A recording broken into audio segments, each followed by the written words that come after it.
God, I wish I had a better word for bed. That's the one. That's the one. Using my innate knowledge of Portuguese. I'm really identifying with this podcast all of a sudden. 5 stars. Okay, don't be meta. We can't be meta. Oh, okay. Sorry, no meta. No meta. Okay, so...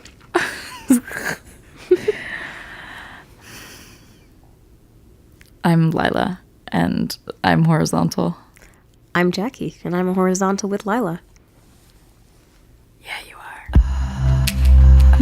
Sex positive culture. It's my body to give. Are threesome gifts a thing? Taking a bath. I like your bed. Horizontal. Horizontal. This is Horizontal with Lila. Horizontal is the podcast about intimacy that's entirely recorded while lying down. Most episodes are recorded in my bed on my Casper mattress at Hacienda Villa, the sex-positive intentional community in Bushwick, Brooklyn. The others are recorded while horizontal elsewhere. I really love beds. I spend a lot of time in them. Gratuitous amounts. In this episode of Horizontal, I lie down with Jackie, aka Anya or Anyalita. Jackie is a shibari aficionado, a rope artist. You can follow her adventures in surrender on theropediary.tumblr.com. Tumblr is spelled TUMBLR, and she's also on Instagram as Anyalita, ANYALITA. On The Rope Diary, she introduces herself as a rope and bondage enthusiast, a sadomasochist, a sensualist, and a switch. Jackie is also a sex tools educator who works at Babeland, a queer-owned, lady-friendly sex toy shop. I have great love in my heart for Babeland. It was the first sex shop where I ever felt comfortable. When we recorded, Jackie had a bit of a cold, so she sounds rather snuffly, but I don't think you'll mind. In the first half of this episode, we talk about happy parents, unhappy parents, depression, self-soothing, and a first kiss with a kitchen boy. Come lie down with us.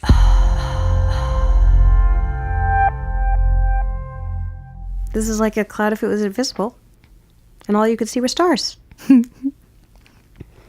So we've taken over Kenneth's room. Mm-hmm. Have you explored in here before? I have, because I'm a mega creep, and I was like, Kenneth's the sex educator, and we were allowed in his room, and I was like, what does he have? So I went and looked at all the toys he keeps on the side, and I was like, yes, very good. The Enjoy line. I see you've got a Lilo toy. Very good, very good. You know? Yeah, so Kenneth has this huge toy collection on what is that called? It's a corner shelf, but I'm sure it has a real furniture name. Anyway, it looks just like a bookshelf. The corner bookshelf is full of sex toys, and Kenneth is obsessed with hexagons. So on the left, there are all these hexagonal mirrors. Above us is the aforementioned puffy cloud, which is a blanket with stars on it that is making our sound warmer. I hope it's working. So sultry. I just feel it's so warm. Cloud-like. We are lying on a mega bed, which is 2 queen-sized beds together, creating one enormous bed. There's no other better word. I was looking. One enormous. And I looked for, what I came up with was the word in Portuguese, which is cama. One enormous cama. That's what I thought about. People will definitely get that. I know. It's just going to read in Peoria. They're going to be like, God, I wish I had a better word for bed. Oh my God, Jackie, I can't read any of my notes. Oh, no. I'm going to read by the light of my Zoom recorder. Whatever, I don't need them. I know what I want to ask you about. What is it, Lila? What do you want to ask me about? So, what was your parents' relationship like? It's very funny because it's different now than it was before, and it's only just recently been visibly changing before my eyes. But my parents were very loving. They are adorable. People didn't ever expect them because, expect them. They look funny. They're funny looking. What do you mean? Well, my dad is 5 feet tall. He's shorter than I am. And my mother is 5'8". And So they're not funny-looking people. They're funny looking together. as Yeah. a couple. Yeah, and I actually saw Is their it wedding. just the height difference? Yeah, it is. You saw their It's wedding. just, I saw their wedding picture. And my dad straight up looked like a 15-year-old, and I felt very uncomfortable. But I'm sure he was enough of an adult at the time to make it appropriate. But yeah, he's just like a really small, cheery guy. And my mom is taller. And he is a neuroscientist who studies degenerative brain disease. And she is a child and adolescent psychiatrist. And I never really saw them have serious fights. They always seemed pretty loving, like dancing around and stuff. They danced with each other? Big dancey family. They danced. Just spontaneously, or did they put music on? Oh, and but dance? music. There was music. There was music. I was envisioning a kitchen scenario. Oh, it's not that cute. No? Maybe it is that cute. It sounds that cute. It might have been that cute. I don't really remember. But it was like very nuclear. They were very loving. They loved each other. I never really saw them fight to the point where when they got mad at each other, I would get upset. But like the standards were so low, or I guess my standards of happiness were so high. So I was like, if they fight at all, something's really wrong. Don't break up, Mom and Dad. And they were like, it's fine. Take a chill pill. We are a happy couple. People have fights. Yeah, people have fights, but I didn't know that because I never saw them. Wait, so you at some point did see some sort of disagreement or altercation? Well, now they're getting older, and my mom is unhappy, almost pathologically. Like, she's sad. Mine too. And my dad is successful. Very, very successful. He gets offers to travel all the time. And he does. And things are difficult between them now. And I was always much more able to see my parents as people than my sister was. So if they did split up, or, like, the possibility is not foreign to me. But it was just very different. The idea that something that seemed really functional when I was younger is now no longer as functional as it was. Can you pinpoint a turning, a shifting point? Well, I can't tell if it has to do with circumstance or if it's just like the natural progression of my mother's, and I'm sure my like mental states, right? Like, she's unhappy, and I don't know if it's because of life or if it's because of him or if it's because of brain chemistry or if it's a combination of all of them, which I'm sure it is. Do you know if she's considered clinically depressed? Oh, she is. We all are. Including your father? Okay, so everyone in my family has like some level of serotonin deficiency, but it is most aggressive in my mother and in me. Yeah. We are very, very similar. And people take Zoloft in my family like it's a vitamin, so we call it vitamin Z. And although me and my mom both switched to like other ones, Lexapro and Celexa, just to see if it would offset some side effects, which it did not for either of us. It's the same side effects? Similar genre, different side effects. Sexual in nature, but not the same sexual thing. Did it inhibit your libido? It did not. It did not. For me, it's just like very, very hard to come. But I don't know if that's the medicine's fault because I've been on the medications longer than I've been sexually active. Okay. So there's no way to tell, really? Yeah, there's no real test. And in the window that I had that I wasn't on the medication, I just wasn't aware of a good way to get off. Like, it wasn't the time in my life when I was having orgasms. I was sexually active, but orgasms are, like, very much a thing I identify with since I got into the kink world. Because they just didn't happen, really, before that, on any kind of regular basis. Yes. My mother and my father are still having happy moments. They're going to India together, and I think that they will stay together. So growing up, you actually had a model for an ideal relationship. You looked at your parents and you thought, that looks good. They look happy. Absolutely. Even now, when I'm surrounded by all these alternative relationship styles, it is difficult for me to imagine not being in something family-related, a platonic relationship type thing like that. What do you mean? I mean that I now see all of these different ways to have relationships, but when I think about what I want, I cannot deny the influence of a functional, happy family. Yes. So I see that, and I think that I do, to some extent, want what I saw them having, which is what I assumed and still assume to be a happy marriage in a house that they shared with family. Yeah. Does it now expand to include an idea that you could have that and other lovers and other partners in the house, or So my non-traditional? thing is that I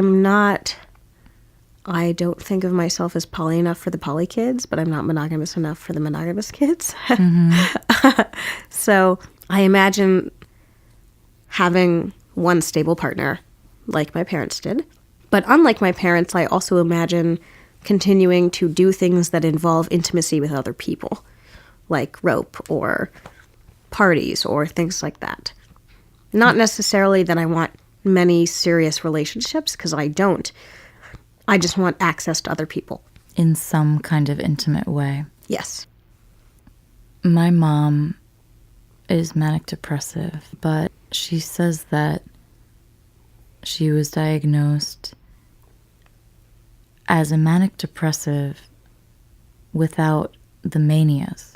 Oh, that's the best part of being a manic depressive. But I don't know that that is true, because from what I've seen, because I lived with her from the time my parents got divorced when I was 12, and my parents never looked happy to me. I lived with her until I was 17 and went off to college. And it seemed to me, though I really knew nothing about manic depression at the time, until maybe college when I read An Unquiet Mind by K. Redfield Jamison, which is an incredible personal account from a person in the mental health profession who had bipolar. Mm-hmm. But until I read An Unquiet Mind, I didn't talk to anybody about it. I didn't know anybody else who had it, and I would just kind of pretend that it wasn't the case. But I did observe my mom to have her up times. And, I don't know what else to call, going to the dollar store and going on a shopping spree of, buying 50 little things Right. from the dollar store. She's not able to self-identify her own manic episodes, but you saw them to be there. Possibly. I think she hasn't had one in quite a long time. And she's been stable-ish, but veering on the depressive border. And lately it's been really bad. She's been getting up and going back to bed for much of the day. And she knows that she needs to go dancing, because ballroom dancing is her good medicine. She knows she needs to go to the YMCA and to swim, and she knows all these things that she can do that bring her joy. She can't bring herself to do them. So she is in a position right now where her medication is not balanced. The cocktail isn't the right mixture. It's not the right amount of things, or something's interacting with something else. in a way that is not allowing her to remain even. And there's nothing I can do. That's one of the hardest things. I was very lucky because my dad is a neuroscientist and my mom's a child psychiatrist. I grew up with all of the language, all of the knowledge, and ways to analyze and interpret the feelings that I experienced and saw. That didn't work for me until I was much older, but I deal with my mother and my father and my family with these tools that my mother gave us. So I knew about depression and anxiety and bipolar disorder and all of these things from a very young age. And now when my mother tells me very sad things about how she feels, which she does because we think very much alike and have a connection that's unique, I am able to understand that she's not trying to burden me with this information, but I'm a person who will understand. And while it makes me sad, I know that it's not my fault. And I know that she won't do anything drastic. Yeah. So Luckily, my mother didn't have the suicidal piece. She never wanted to kill herself, so I don't worry for her in that way, which is, I think, very fortunate for someone who's been as ill as she has been for as long as she has been. yeah. She was taking lithium, and I don't know if you know much about lithium. I do know a bit about it. But it's an extremely dangerous drug. And for so long, it was the only thing that It was the bipolar. they knew to prescribe. Yeah. That was it. And so she was on it for so long. And I suppose it wavered in effectiveness.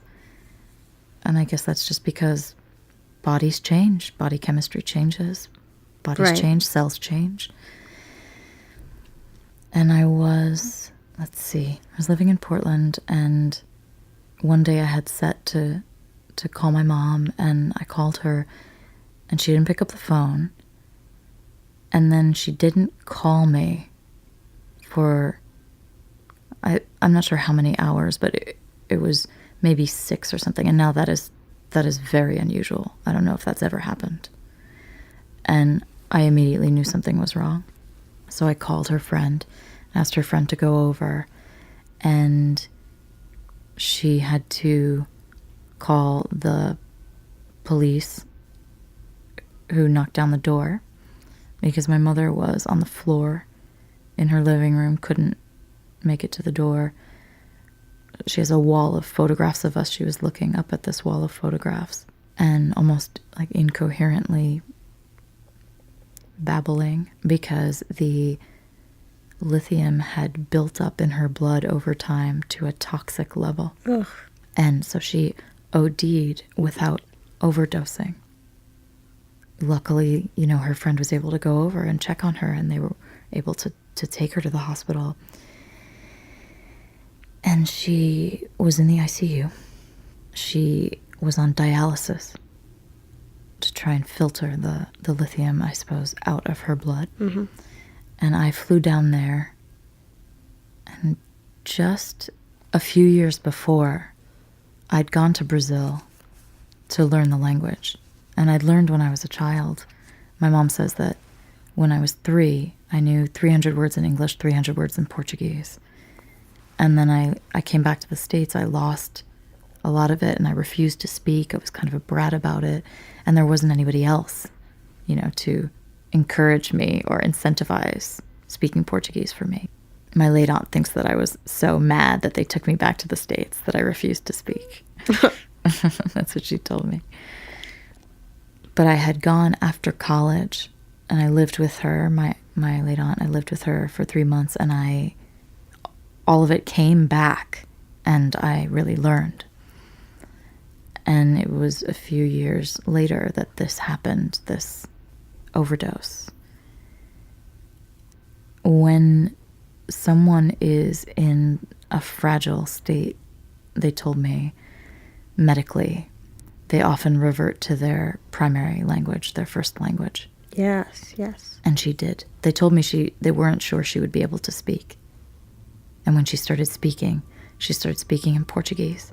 And I was there, and I was able to speak to her because I had just learned. And then it improved, and they transferred her, and she got stable, and her English came back. That's part of why my grandmother wants us to learn French. Mm. She's worried that as she gets older, she'll lose her English. So we all speak French. Oh, that's wonderful. And it's very possible. Yeah, it is. That's what happens. You grow up and then you go down again. Mm. It's a sad truth of the human brain. I wonder if it really has to be that way. There's the guy who studied all the octogenarians and older, the healthy ones. Mm-hmm. And they just kind of decided that they weren't gonna feel old, basically. They just decided they would just continue to do the things. Right. Well, if you don't degenerate, if you don't get Alzheimer's or Parkinson's or dementia or any of those things, then you get to keep your languages. Right. But not everybody gets that. So lucky, right? Yeah. I was briefly on, I think it was Zoloft. Woo! Join the club. A pretty small dosage to get me through a time that felt really boggy. Mm-hmm. But I was very wary because I didn't want to say that I was like my mother in that way. And truly, I've been able to manage and sort of pawn off my melancholy tendencies on my artistic temperament, which I think I'm not depressed. I'm just an artist. people have done Learn for the difference. God. millennia.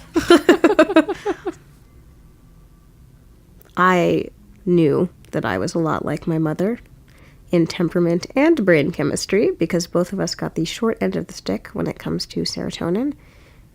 Her mother also had these problems. She had these problems, so when I started up with behavioral and emotional problems when I was younger, it was not that difficult for them to figure out what was going on. And we spent my childhood learning how to make it work and take care of it, whether it be the medication was just to clear that balance, to bring me up to the levels of a normal however-year-old, and the rest of it just had to be learned, I suppose. I was very angry, I was very aggressive, I was quite impulsive, and I was compulsive, obsessive, things like that. But I created systems for myself as a child and trained my brain to work differently when things were really bothering me. Like when I was in elementary school, I would be obsessively betting that I could cross a tree or a sidewalk square before a car passed. And I would do this obsessively over and over and over again, and I recognized it was getting in the way of my life and it was bothering me. So I created a mantra, which was, it's not time for bets, it's not time for promises. And whenever I started to move into this obsessive place in my mind, I would say the mantra until I moved out of it, which I now know is called cognitive behavioral therapy. But I would make these systems for myself as a kid to try and train my brain out of the things I didn't want it to be doing, which I still do. It's not time for bets. It's not time for promises. Yeah, because I'd be like, I bet I can cross this tree before the car does, or I bet I can go past 3 squares on the sidewalk before this biker passes me. But I would be doing it constantly. How do you use a similar technique now? I have an anxious brain, and I often would imagine extremely detailed worst case scenarios. Like, say we're near an edge and I would imagine somebody goes over the edge, but we catch them by the arm, but in catching them by the arm, they still hit the side of the building and dislocate their shoulder and their wrist gets scratched on there. We're trying to bring them up, but we're dragging their face. Like, just very elaborate things like that, or elaborate ways in which my parents would die, and they used to upset me a lot to the point where I could bring myself to tears. So whenever I started to move down one of those anxious paths, I would forcefully move my brain somewhere else and start to think about something else, which is how I stopped thinking about my parents' deaths obsessively, or things like that. A specific something else, or no, just another thing? Just a pathway, like a direction. I'm not always able to identify those pathways clearly, but when I am, I can sometimes just steer away from them. Like one time when I sensed that I could either dive into like a depressive area for a while, or I could push myself away from it right at that moment. I almost never get that choice. But that time I did, and I avoided a depressive episode by actively deciding not to pursue that line of thought. It almost never works like that, but one time it did, and I was really excited about it. What do you think was different about that time? Maybe it was happening slowly. Or the external causes weren't as definitive, or I'm not sure. I have my ups and downs, but I got my dad's very logical side, so even when I get very depressed, I am still very aware that I am now in a depressive episode, and that eventually it will pass, because it always does, and I just have to wait it out. Right, so you have the, in this case, not so silent witness. Yes.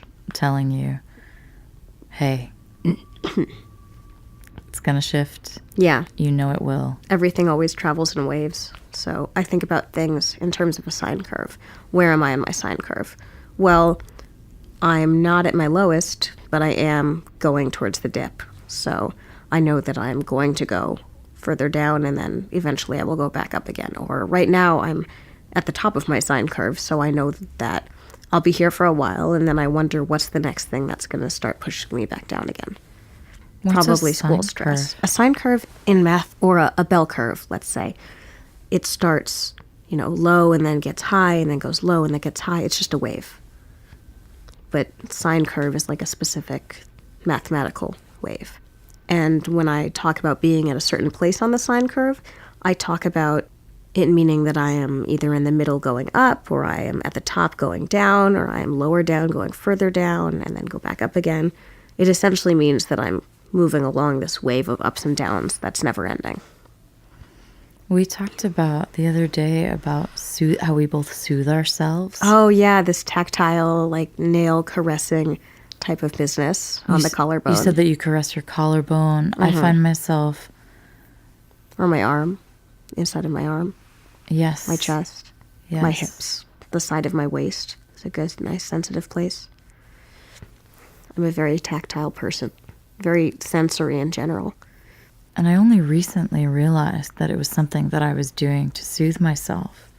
And I experimented in a CODA meeting, Codependence Anonymous, that I was chairing. I experimented with staying very still as I was listening to people, because I didn't want it to be a tick or something I couldn't do without.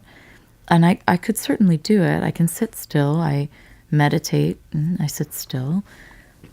But... Or you could pet yourself. Yeah. Why would you not? Exactly. And that was the conclusion I came to, is that I didn't need to rid myself of this very simple medicine that helps me. I think that I have been looking for ways throughout my whole life to deal with the anxiety that was present in my household because of my mother, and the anxiety that is very likely genetically embedded in me. And this is one of the ways I found that is so innocuous. So, so what if I'm tracing my hand along along the inside of my arm, or touching my necklace or touching my earring. Or when I was a baby, my mother and my father could not get me to shut up. I was crying and crying and crying, and some old lady walked up to them and was like, "May I?" And I assume, and then took me and just ran her fingers along the inside of my arm, and I shut right up. So they learned very early on that I'm extremely responsive to physical affection, and I got back rubs all the time because my mom was also a professional massage therapist at one point. Ooh. We got back rubs every night to go to bed, and it was very snuggly family, lots of cuddles, puppy piles is what we call it when we all pile on the bed, and lots of caressing. And so I've always been like that. I learned about this whole love language phenomenon, what's your love language, acts of service, etc. And mine is definitely physical affection. And sometimes that takes the form of being physically affectionate to myself in the form of caressing myself, or I'll often, what I'm doing right now is I'm actually like grabbing my toes with my other toes. I was doing that earlier too. I have my pinky toe threaded through in between my big toe. I'm actually doing and the my exact next same thing with toe. you. I'm grabbing my pinky toe with my other big toe and next toe. Like a mirror image, the other direction. I do a lot of like little toe movements and grabs, which I chalk up to being incapable of staying still. But I really just am very physically attentive to myself because it feels good. It really does. Damn good. Do you try to stay away from people who have depression when you date? I am very wary of it. It's something I'm very conscious of because, of course, when you're in the worst of your dips, you cannot avoid thoughts like, who would want to deal with this? Who would sign up for this? Why would anyone want to be with somebody who they know is going to go through this many times in their life, right? And I have been with partners when they've been depressed, and it's been difficult. I like to be the more dysfunctional one in any relationship, but of course we don't always get to choose. Or maybe we do, but subconsciously. We do, but I suppose I've never run into a situation where I've been with somebody who was known to be more depressive than I am. That does not mean they did not get depressed. They did, but not in the same way that I did. I've never been with anyone who was, well, I suppose one person was similarly also on medication, etc., but I've never thought about it, about whether or not the people I'm with are more or less depressed than I am. I think generally they're less. I prefer it that way. I dated a guy whose mother had been very depressed and who committed suicide. And he was so grief-stricken. I believe it was a decade later when we dated. And I had some sadness come up. I have these waves of sadness. And sometimes they pass in a moment, and sometimes it's a few days. And sometimes I can release them with a yawn. Like I feel it coming over me, and I could cry. System. I could cry, and it wells up, and I can move it through and move on. Because it's an emotional release. A yawn is an emotional release as well. And he was so triggered by my expression of sadness, which I thought was it wasn't depression. It was really just Mild? Like it was just It was a mild sadness that was appropriate to what was happening with me at the time, and he could not. He was so triggered by it that he broke up with me, and he said that he didn't think that we could do the work of growth together. And I felt comfortable. I felt seen and known by someone who had a, not exactly the same, obviously, but had a mother with some similar tendencies. And I felt that we could support each other in that and grow together, and he did not. Ultimately, I think we were a bad match anyway because he was staunchly polyamorous. Mm-hmm. Well, I've never felt anything like that. It wouldn't stop me. I've been with several people who have certainly had their emotional turmoils, and we've talked it through, and we talk about help, and it doesn't bother me to be with other people with emotional issues because everybody has emotional issues, and you know that since I have those things and they're never going away, it makes sense that I would likely end up with somebody who has some kind of knowledge of that world. Because a person who's never dealt with a person with chronic depression and anxiety, it's going to be difficult for them to understand when the things that will inevitably happen, the depressive periods or anxiety, it would be difficult for them to get used to it, I imagine, if they had zero life experience of it themselves. No one I've been with has ever been right as rain, let's say. Nor have they been emotionally worse off than me. When did you start dating? I was a late bloomer. I was very prude in high school. Really? Yes, I had a friend who would come to me and confess like I was the goddamn Virgin Mary. She would go, Jackie, I was thinking about sleeping with this boy. And I'd be like, well, thank you for coming to tell me. Let's talk about the pros and cons of this decision. Oh my God. I was horrible, which we acknowledged later. We ran into each other and she was like, you were a horrible person. And I was like, I'm not anymore, sorry. Well, a horrible person in terms of shaming her? Yeah, I didn't outright shame her. I just had no experience of sex. So in my mind, it was only a bad decision teenagers made and had no other context.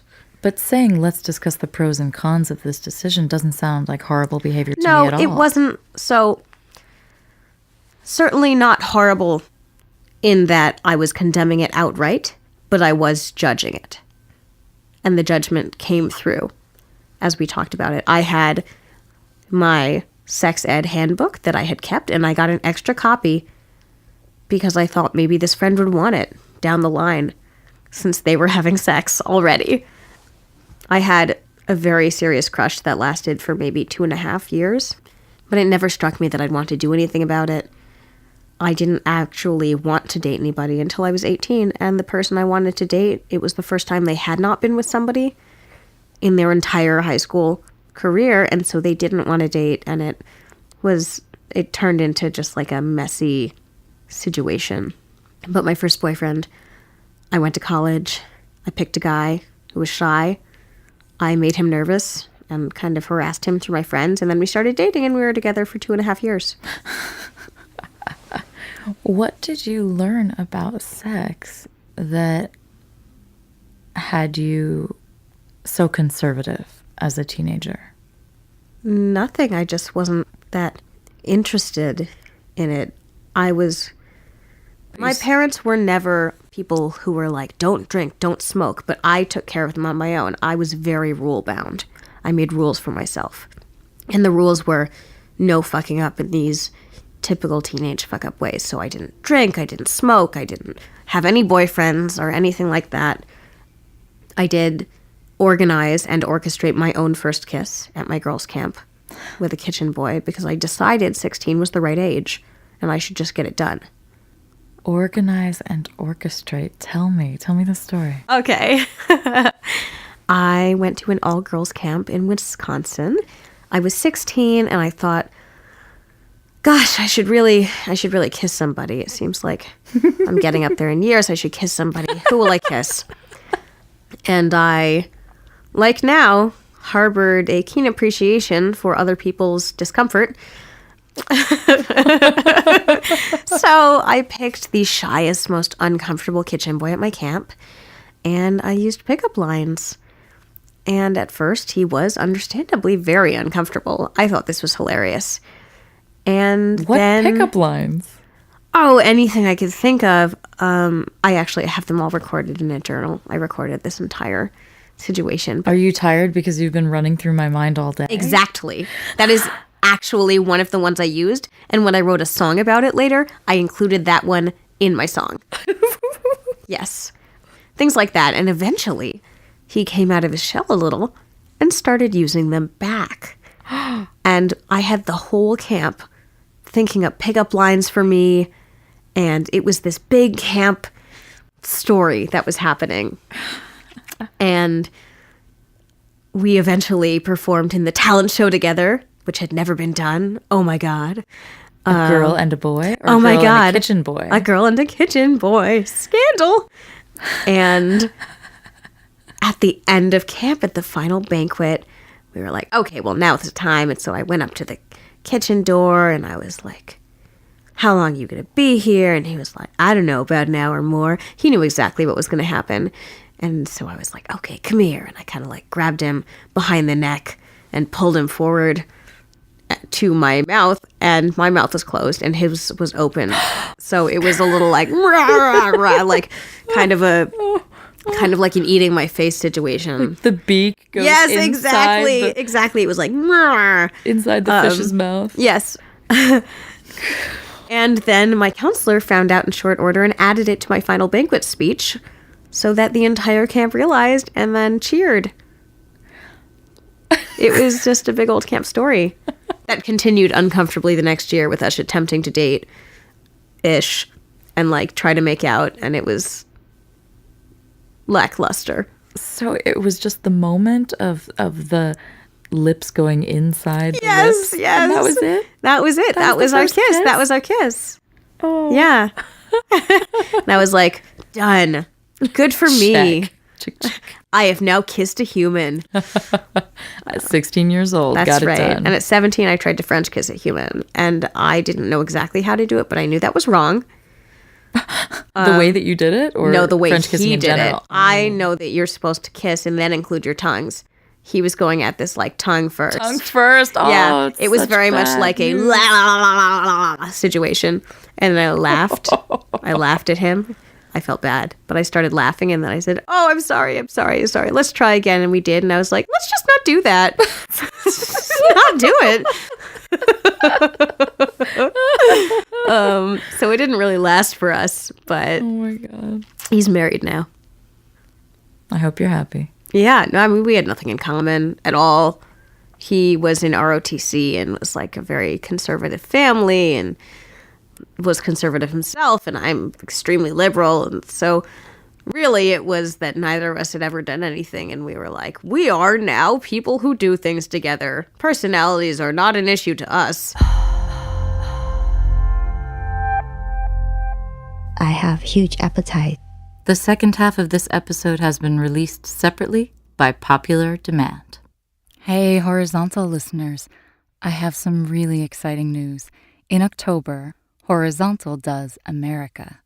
I'll be driving cross-country, recording episodes, and getting horizontal in unexpected places across the United States. If you know someone who lives in the contiguous U.S., has excellent juju, and would make a fascinating guest for Horizontal, let us know. For exclusive subscriber content like notes and photos from the road, sign up on horizontalwithlila.com. And if you'd like to be a part of this huge horizontal venture, become Lila's patron on Patreon, patreon.com/horizontalwithlila. Whee! Horizontal's theme music was created by Alan Markley. You can find his gorgeous blue eyes and rock star visage on Instagram as Plastic Cannons. My saucy cover art was designed and illustrated by Shana Shay. Check out her gorgeous character illustrations on shanashay.com, SHANASHAY.com. Every episode is mixed and mastered by Owen Muir of Self-Disclosure Productions. Owen's own podcast, Self-Disclosure, in which people speak openly and often for the very first time about their experiences with mental health, is coming soon. Listen, if you are a person with feelings. For most things horizontal, head to horizontalwithlila.com and sign up for the mailing list. It's getting really exciting on Horizontal with Lila. There are detailed show notes with vocabulary words. There's a glossary and links to all sorts of informative articles and sexy guidance and sensual photos. And if you sign up, they'll be delivered right to your inbox. Thanks for listening.